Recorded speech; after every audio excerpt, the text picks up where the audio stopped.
If you're looking for online marketing services to offer local businesses, this is the jackpot. We're going to go through an entire library of services, and I'm going to demonstrate how I link the services together into outcome journeys rather than just focusing on an individual service. And I do that for 3 reasons. The main reason is I'm so focused on conversions. I want to make sure that I'm actually getting more customers for my clients. Because if they're getting more customers and making more money, then I can charge more for those types of results. And the second reason is who wants to turn off their lead flow? So I'm going to keep my clients for longer as long as they're getting these good results. And if I keep clients for longer, that's going to be more profitable for me too. But then the third reason, and this is the sneaky one, is when you offer an isolated service, it's easy to accidentally optimize for the wrong thing. Suppose you were going to do an ad campaign for somebody. And you would think, well, what would I optimize for? And most people think, well, I want to get the highest click-through rate at the lowest cost per click so I can drive the most traffic for the lowest price. But what if it doesn't convert? In fact, just a couple of weeks ago, I intentionally doubled my cost per click because we were getting all these junk placements. Our ads were showing up on music sites and gaming sites and stuff like that. And it's just the wrong audience, even though we were getting a lot of traffic at a low price. So I intentionally doubled my cost per click so I could just get in front of a better audience. So let's take a look at outcome journeys, and in particular, how to stack services in order to create outcomes for your clients. So rather than having standalone individual services, we have a sequence of services where one thing leads to the next until we're actually onboarding clients and making money and creating measurable business results. So let's take a look at all that. There's 3 different categories of services that we're going to look at. We're going to look at traffic, we're going to look at lead generation, and then we're going to look at client acquisition services. So essentially what we're doing is we're building a library of services to pull from so that we can kind of stack the dominoes and pulling services from each of the categories to make sure that we are driving traffic, we are pulling leads, and we're converting those leads to clients. And ultimately that will create our outcome journey. So we'll build our library of services first so you can see all the different services we might offer. And then I'll show you how to organize those into outcomes at the end. So ads is sort of the number one go-to first traffic driving service that we think of.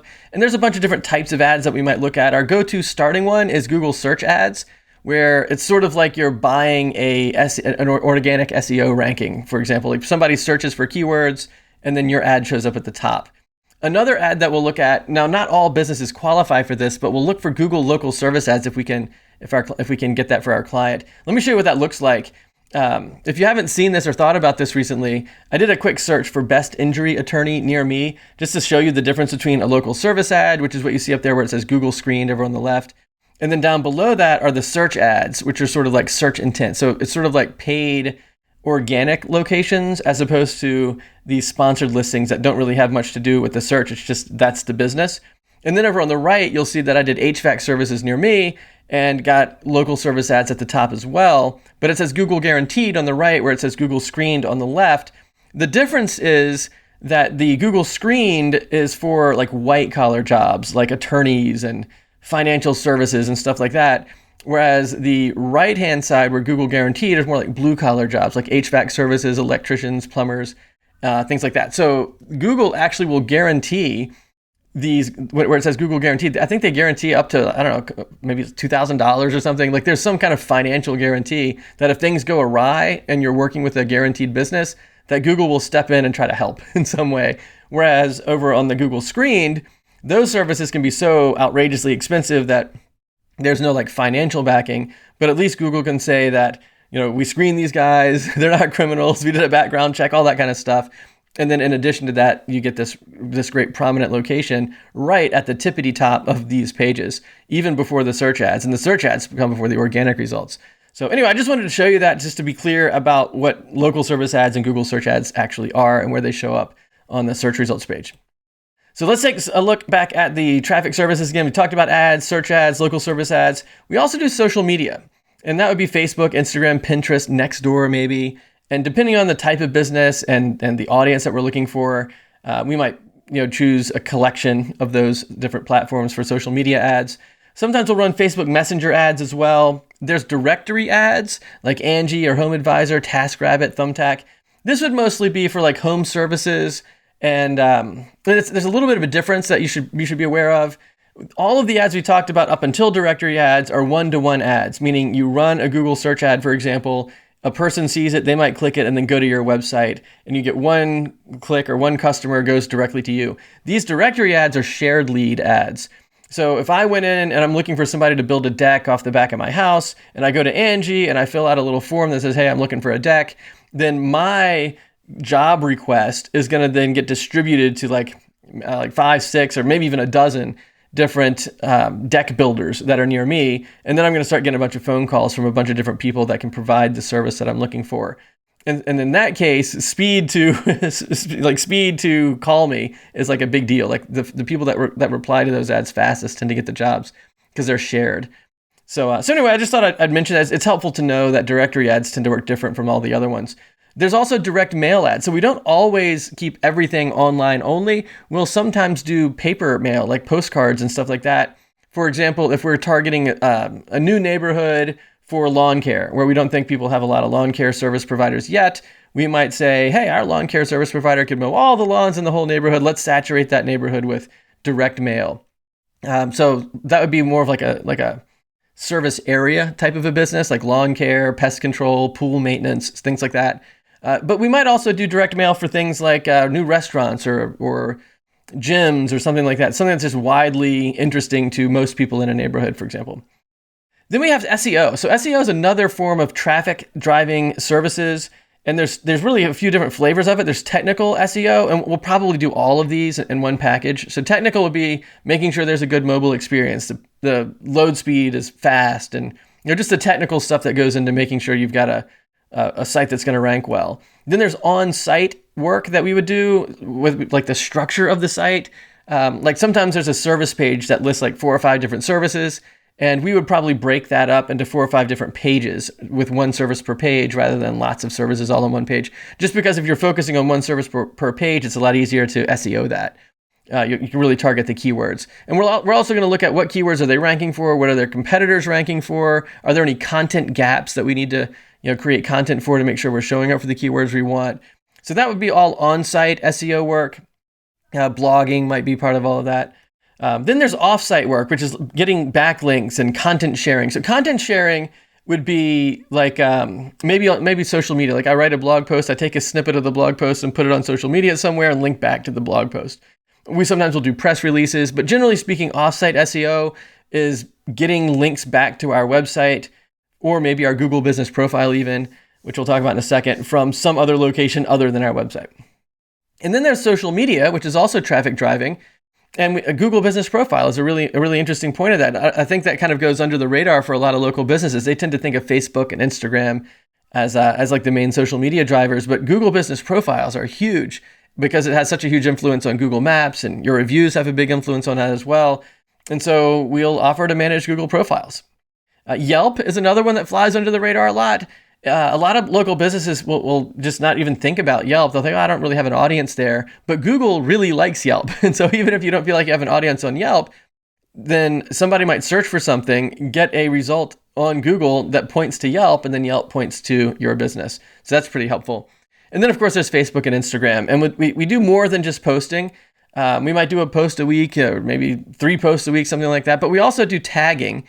And tagging is if somebody else is posting something like, having you gone into Facebook and someone says, does anybody know a good, pest control business? I'm looking for pest control. And then if we're working with a pest control business, we might then in a comment tag the business that we're working with so that so our business will actually get a notification when we drop the tag. But then people can click through, look at their Facebook page, maybe click through to their website, stuff like that through comments and tagging. We also do comment monitoring. So if somebody does post on the Facebook page, we'll respond to that. Or if we're running ads and somebody leaves a comment on the ad, we can respond to that. So a lot of these things are somewhat overlapped. They're integrated with each other. But anyway, I figured I'd mention that as well. Let me show you real quick about what I mean with Yelp. So I did a search for personal trainer in Williamsburg, Virginia. I live just outside of Williamsburg, so this is kind of near where I live. And if you look down at the bottom, you'll see that Yelp is the first organic search result on the whole list. So you got the map pack, and then beneath that you've got Yelp. So that's why I think it's really important to at least have a free profile on Yelp, because even if people aren't searching Yelp for your stuff, people might search on Google for your stuff, and Google links people to Yelp, and then Yelp can link back to your website. So cool service to add. All right, let's go back to lead generation services now. So one of the things that we'll do is we have to figure out what are we going to do with all this traffic. And one of the main things that we do with the traffic is we build email lists. That's kind of our number one go-to lead generation aspect for our marketing. So we'll take one of the traffic engines or maybe multiple traffic engines, drive that somewhere where we can build an email list. And we use lead magnets to do that. And so lead magnets can be quizzes and calculators and ebooks and templates. I think quizzes work really well. We're working with a lady that does custom cabinetry right now, and she does cabinets for kitchens and laundry rooms. I never even thought about laundry room cabinets, bathroom cabinets. Like, I think she has like 3 or 4 different categories of cabinets. And so we have this quiz where people can start answering some questions about what's going on with their cabinetry needs. And that sort of segments her audience. So she kind of knows not only is it going to be kitchen cabinets, but what are some of the issues inside of the kitchen that we might be trying to solve? Like, do you have like 2 people that like to cook in the kitchen at the same time? Are you trying to create more safety in your kitchen because you have children and you need child-safe cabinetry? Do you do a lot of entertaining and so you need easy access drawers and stuff like that? And so the quiz will really help dial in basically your cabinet profile, which not only builds the email list, but also begins to educate and qualify these leads, which is pretty cool. And then once we know that, so once we have the quiz, we can email off the quiz results, and then we'll do lead nurturing, and we'll do like email drip campaigns. So over the next, usually it's 14 days, we'll send 1 email per day for the next 2 weeks to educate, to qualify, and to really show your authority. Rather than just telling people that you're awesome at building cabinets, you're giving so much information about the cabinets that it shows that you have authority and you really know what you're doing, and that really helps pull in leads. Then we have social media growth that we'll also use for lead generation. And we'll use email to grow the social media following. Most local businesses don't have enough content or even the budget to create enough content to organically grow a large audience on social media. Now, we can nurture an audience on social media, but in terms of growing the social media audience, we'll usually use email from that. So we'll take the traffic engine, drive people to usually an email list building service, and then, one of the emails will say, hey, did you know we had this Facebook group? Hey, did you know we had this YouTube channel? Subscribe to my YouTube channel, stuff like that, to grow the social media platform through email, which is really cool. And here's an example. So this is a quiz that I've set up for myself. So if you want to see how quizzes work, you can try this out. It's created a niche quiz to see what's the best niche for you, like what industries are going to pay you the most based on your skills and services. So if you go over to doublestack.net/niche quiz, you can actually answer, I think it's like 6 or 7 questions. And then at the end, I'll email you the results based on your answers, and you can find out what the most profitable niches will be for you. And I also added a free course in the mix as well, which is really awesome. So even if you don't care about your niche, or if you already know your niche, go ahead and fill this thing out anyway so you can get access to the Lead Lab. It's 8 ways to find leads organically within the niche that you selected, and there's step-by-step videos to help you with that. And the advanced Google search one is nuts if you haven't seen that one. That is such an awesome way to get really targeted leads with contact information so you can reach out to them. So anyway, go to doublestack.net/niche quiz and you'll see that. So let's talk about client acquisition service. So we talked about traffic, we talked about leads. Let's talk a little bit about client acquisition services. And this is the final step. So after you get the traffic, you've nurtured the leads, you're sending these emails, or maybe you're messaging people through social media. What do you want them to do to take the next step to become an actual client? And an online call calendar is usually our go-to starting point for that. My niche in particular, like the types of clients that I tend to work with the most tend to be in health and wellness. I work with a lot of concierge medicine doctors or functional medicine doctors, naturopaths, and all of these people want people to schedule consultation calls. And so we'll usually have some kind of a lead magnet about something health related, like, hey, download my top 5 gluten-free dessert recipes or something like that. Then you start sending traffic or sending emails to people about how you can help them with gluten-free living in their diet. And then you're like, hey, if you really want help with this, then give me a call and we can build a diet plan for you. So if like for one of the naturopaths we've worked with does that. She's really more of a dietitian than a naturopath, but that's how her plan works. So anyway, call calendars, we use Calendly for that. Another thing that you can set up is reserve with Google. Have you seen that? Where you're on somebody's Google business profile and it says, reserve a table or schedule an appointment right here. So if you Google reserve with Google, you'll see it. And there's services for everything from restaurants to med spas to chiropractors, barbershops, salons, like all kinds of different things, different ways to get connected with different ways to book tables and make reservations and schedule appointments through the different integrations that Google has. And so we would include one of those to get better better results just from a Google Business Profile. Automated appointment reminders, like if somebody hasn't been in a while, we can send an email or a text message to remind them to schedule their next appointment. And this would be linked back to the online calendar. So it was, hey, we haven't seen you in a while. Maybe it's a salon. Maybe you're accustomed to seeing somebody every 6 weeks. It's been like 7 or 8 weeks. And you're like, hey, we haven't seen you in a while. Why don't you click here and schedule your next appointment? It'd be great to see you again. Your dog grooming would be another one like that, where you have like repeat business coming in, but they're not on like a formal like a subscription. But you probably would see them again. Dental appointments would be another one. Chiropractic appointments, stuff like that, where you normally see people on a scheduled basis. You just want to kind of nudge them to schedule the next appointment. Google review requests is another client acquisition service, because the more reviews you get, the more trust and social proof. And so we might invite our clients to work with us to just invite their customers to write reviews, and we can respond to the reviews for them. Chatbots is another one that's really cool. You can do AI or human monitored chatbots. So you could monitor yourself, or you can hook up AI to do that. In fact, one of the services that we're introducing in DoubleStack as a white label service is an AI response base. So basically you can train the AI on all of the FAQs that you have for your business, and then you put a chatbot on there, and then people can chat with that, and it's all like AI monitored, pushing people into calls and stuff like that. It's really cool. There's also missed call text back. Have you seen this? This is awesome. It's part of Go High Level. It's actually, the name of the platform is High Level. The domain name is gohighlevel.com.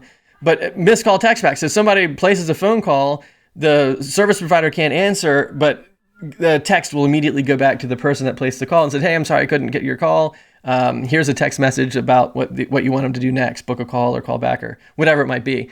And so you can sign up on High Level for that if you want to, but High Level can be kind of expensive if that's the only thing you want. You can go to missedcalltextback.com and get started for as little as I think it's like $4 per month is their entry level plan for that. So that's really cool. AI callback services. Have you seen this one? This one's really wild. I just discovered this a couple months ago, where you can put a form on, and there's a bunch of different ways to integrate that, but you can basically put a form on your website. People fill out the form basically with their phone number and their name. And then AI, like an AI agent, will call the person back within like 5 seconds and book an appointment. And so it's called Call Fast, and you can go to callfa.st and check out that service. That's really cool. It looks like this if you go there. I have no affiliation or whatever with any of these businesses. I just think they're really cool. But basically, you've got all these different integrations. People fill out their information somehow, and whether it's a form or WordPress or whatever, and then the AI agent will call, and then it will sync with your calendar, which is really cool. Like, for example, a really easy way to do that would be syncing up with Google Calendar. Super cool.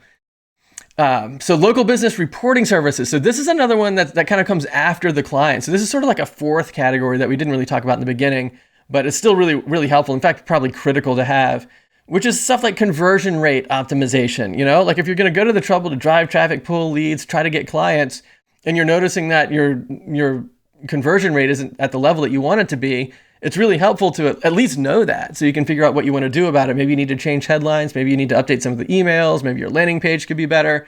Whatever. Maybe your lead magnet could be better. It needs to be refreshed. Maybe it's seasonal. Maybe there's ad fatigue that's happening, where the ads used to be working well, but now they're not working as well as they used to. So it's very helpful to have your finger on the pulse of all that stuff. Then email list growth. It'd be nice to know, well, how big is the list growing? What are the open rates? Stuff like that, the different stats on your email list. Email opt-in conversion rates is what we were talking about with the landing pages. If you're noticing that people aren't opting in for your lead magnets at the level that you want, it might not be the lead magnet's fault. You can probably in fact, most of the time you can keep the same lead magnet, but just change the title, like change how you describe it. Just with a few words can make a huge difference in the conversion rate for those opt-ins. And then there's email drip campaign monitoring. So if you're noticing that you're sending out 14 emails, you can just check the open rates and the click-through rates on each of those. And one of the things that will happen for me, I'll notice that maybe one or two of the emails just doesn't have the open rate of the other ones. Like I tend to shoot for like a 40 to 50% open rate on my emails that I do for my drip campaigns. I know that's really high. I think the industry average is more like 20%. But if you're looking at your emails and you're noticing that a lot of them are doing really well, but then you have one that's underperforming, what if you rewrite the subject line? And then see if that'll improve things. So it's really helpful to keep your eye on that on an ongoing basis. And then there's web stats and tracking and analysis. I use a platform called Clicky. I'm going to do a whole nother video, I don't know if it's going to be next week or the week thereafter, on the actual tools that I use to do all of these services. Like right now, I'm kind of talking about the services sort of generically in terms of just the services. But probably the next video is going to be a dive into the names of the actual tools and platforms that I use to pull all this stuff off. But I use Clicky, CLICKY.com, for a lot of my web stats and tracking. I use Google Analytics too, but Clicky is really easy to get clean reports, and it's easy to set up, and it doesn't overwhelm clients nearly to the degree that Google Analytics does. But of course, if you're running ads and things like that, you're going to want to use Google Analytics too. So anyway, it's really helpful to have those types of stats going on, and you're tracking things like how many visitors do you get, what are the different traffic sources, so you probably put UTM parameters on your links and track all that stuff. And by the way, all of this stuff, I have an entire course in DoubleStack on how to track all this stuff.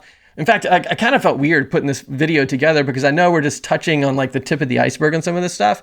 If you want to dive in deeper, the whole point of DoubleStack is for you and me to do it together. I'll personally mentor you through all this stuff. It's not really a course. I mean, we have course content, but really DoubleStack is a mentorship because mentors always beat courses all the time. So I can just personally walk you through exactly what you need. And that's awesome. So we're talking about traffic sources for your UTM parameters. It's a little bit complicated to set that up, but I can help you get it going. You're looking at your bounce rate for your website, the top content on your website, how many actions per visit people take, the time on the site, all of that stuff that you want to take a look at so that you can optimize that over time. And then if you're doing anything that has to do with phone calls, CallRail is a really nice platform for tracking your inbound phone calls based on different ad campaigns that you're running. Social media growth and engagement, we want to have reports on that to see how that's working. You know, how many new followers do you have, stuff like that. Google reviews, how many new reviews have you gotten this month? What's the total reviews that you've got? What's the average rating? Like those are all reports that clients love to see. In fact, one of the things we'll do is we'll actually pull out some of the actual reviews and read them to the clients once a month. So people tend to really like that. So let's talk about standalone services and why they don't convert. You can't just run SEO or you can't just run ads or anything like that because it doesn't really do anything. Like you can't run ads without a landing page, right? So like all of these things stack together like dominoes. So one service leads into the next so that you ultimately end up with an actual outcome for the client. And what I'm talking about here is you can't run ads without a landing page. Like what are you going to do if you're running ads? And this is such a critical point, by the way, because if you either run ads only for, like, if you're the kind of business where you're just doing ad management for clients, or you decide to outsource to a white label team that's just running ads for clients, the goals that are in their mind are going to be different from the goals in your mind.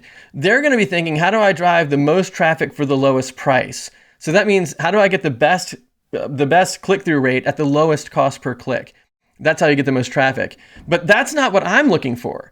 In fact, just the other day, I intentionally increased my cost per click because I wasn't getting the conversions. I was noticing I was getting a lot of clicks from what I would consider like junk sources, like music channels, like kids channels. I was running a video ad campaign, and those just aren't the sources where I'm going to be getting leads from.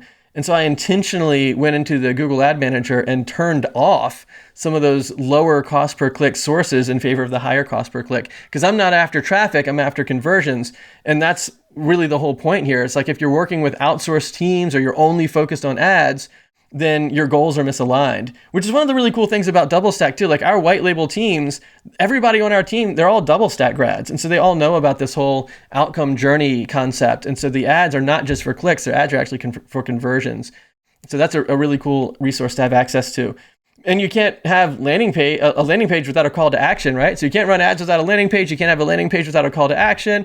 And that means there's two things going on. You have the concept, like what's the concept for the call to action? Am I looking for calls? Am I looking for email opt-ins? Do I want people to watch a webinar, join social media? And all kinds of stuff. Like we talked about, we tend to default towards email opt-ins. And then you actually have to implement it. Like what's it going to be for? What's my email opt-in for? What's the drip campaign going to be about? All that stuff. And this is another thing that made me feel a little bit weird when I was putting together these slides. Because simply creating an email drip campaign is kind of challenging. And so I have an entire course on that in DoubleStack, but I'll actually walk you through step by step how to actually build your drip campaigns as well. So that's something that we would do together. We write that stuff together, which is pretty fun. And then if you don't know if it's working, what are you going to do, right? So you have to have the stats tracking as part of the outcome journey so that you can tell, like, are the ads converting? What are the sources that are working the best? What are the headlines that are working the best? What are the emails that are working the best? Like you have to track all this stuff to make sure that the clients are going to be getting good results from all of this.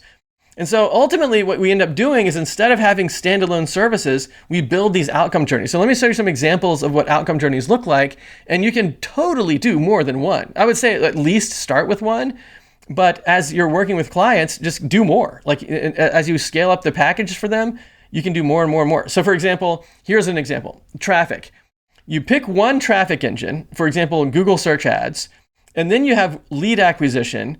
And you think, well, what am I going to do? Like my landing page is going to be for this specific ad. So what am I going to put on the landing page that really dives into that? And one of the next videos too, I think probably the second video from here. So next week is probably going to be the different tools and services. The week after that is going to be like an actual example of building out an outcome journey for one of the clients that I'm working with.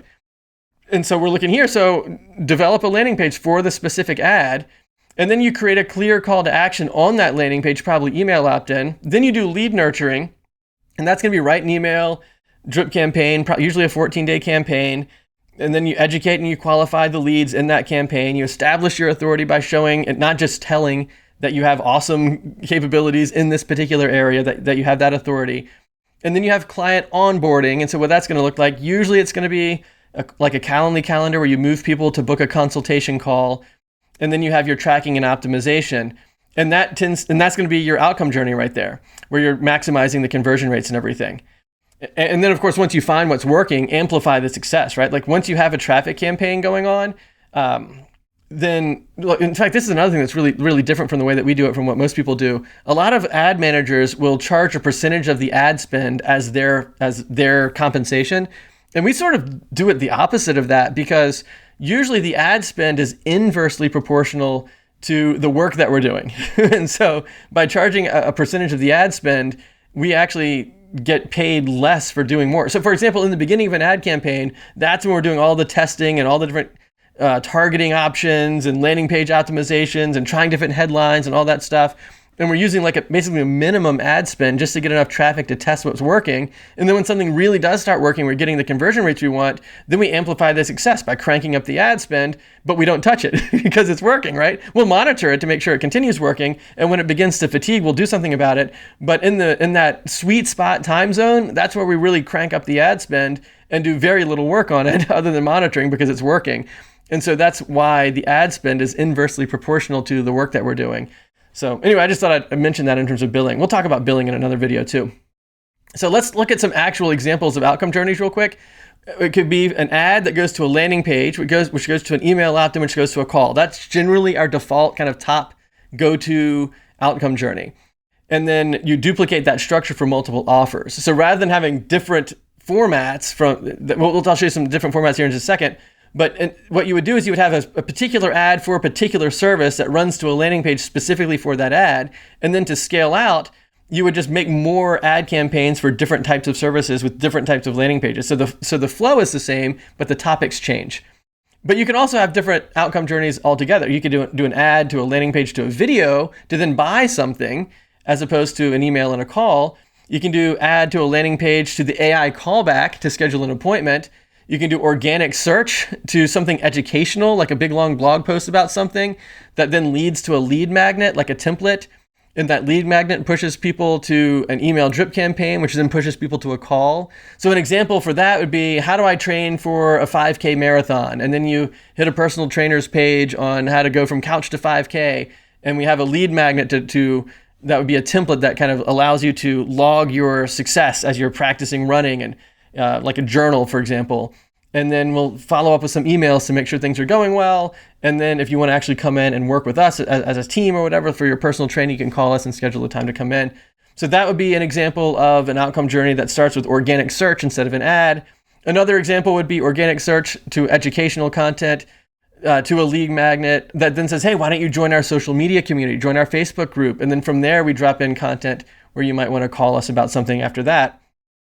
A Google Business Profile is another outcome journey you can build, where you post updates to the Google Business Profile that links back to a landing page on the website that then pulls in a call. You can get Google reviews, which improves your Google Maps, and then you can do reserve with Google. So that's an outcome journey. Direct mail, like we just talked about. Maybe you send like paper postcards, that kind of thing, to blanket an entire neighborhood that then drives people to a landing page for that neighborhood, with a lead magnet on there that then allows people to schedule calls for service. An example for that would be lawn care.